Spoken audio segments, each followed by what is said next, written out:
Mega power star Ram Charan హీరోగా వస్తున్న latest movie game changer. తమిళ star director తెరకెక్కిస్తున్న ఈ సినిమాని టాలీవుడ్ స్టార్ ప్రొడ్యూసర్ దిల్ రాజు నిర్మిస్తున్నారు. బాలీవుడ్ బ్యూటీ కీరా అద్వానీ హీరోయిన్ గా నటిస్తున్న ఈ మూవీ 2024 సంక్రాంతి కానుకగా ప్రేక్షకుల ముందుకు రానుంది. RRR వంటి గ్లోబల్ బ్లాక్ బస్టర్ తర్వాత రామ్ చరణ్ చేస్తున్న మూవీ కావడంతో ఈ సినిమాపై భారీ అంచనాలు నెలకొని ఉన్నాయి. అందుకే ఈ సినిమా నుండి చిన్న న్యూస్ బయటకు వచ్చినా కూడా క్షణాల్లో వైరల్ గా మారింది. తాజాగా ఈ మూవీ నుండి వినిపిస్తున్న న్యూస్ కి మెగా అభిమానులు షాక్ అవుతున్నారు. అదేంటంటే ఇది స్ట్రైట్ తెలుగు సినిమా కాదట. తమిళ భాషలో తెరకెక్కించి తెలుగులో డబ్ చేసి release చేయనున్నారట.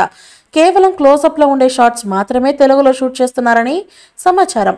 Telugu hero, Telugu producer, Telugu actors చేస్తున్న ఈ సినిమాని తమిళ్లో ఎలా షూట్ చేస్తారని, కేవలం తమిళ డైరెక్టర్ తెరకెక్కించినంత మాత్రాన తమిళ సినిమా అవుతుందా అని మెగా ఫ్యాన్స్ కామెంట్లు చేస్తున్నారు. మరి ఈ కామెంట్స్ పై మూవీ టీం ఎలా స్పందిస్తున్నారో చూడాలి. ఇక రామ్ చరణ్ డ్యూయల్ రోల్ చేస్తున్న ఈ మూవీలో అంజలి, శ్రీకాంత్, సునీల్, నవీన్ చంద్ర, వెన్నెల కిషోర్, ప్రియదర్శి కీలక పాత్రలో కనిపించబోతున్నారు. దాదాపు 250 కోట్ల బడ్జెట్ తో తెరకెక్కబోతున్న ఈ మూవీకి తమన్ సంగీతం అందిస్తున్నారు.